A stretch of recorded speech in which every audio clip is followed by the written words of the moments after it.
दोनों जो मियाँ बीवी थे, चल नहीं रहे, तो वो उनकी शादी हुई, सबकी बड़ी बड़ी डिग्रियां ली थी दोनों ने। बंदे के पास भी बड़ी बड़ी डिग्रियां थी, औरत को बड़ी बड़ी डिग्रियां थी। तो रात को जब पहली रात मुलाकात हुई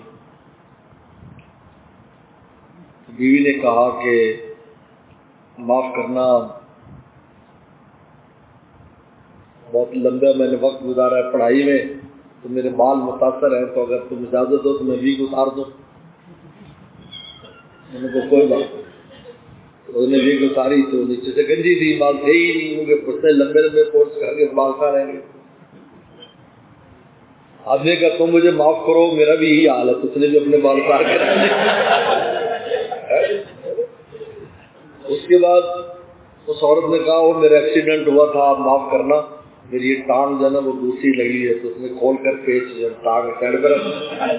उनका माफ करना, मेरा भी हुआ तो मेरे बाजू भी जा लिए, उठा कर उधर रख दिया। आप दोनों मियाँ बीवी लंगड़े लूल्हे 30-40 साल में शादी करके, और मैं ये देर से शादी करने का ये नतीजा है।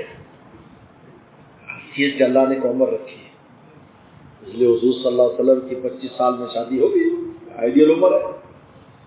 बाकी ये कि जो भी कमाता नहीं खाता नहीं, वो तो सारे मामला बाद में है, कमा लेगा खा भी लेगा।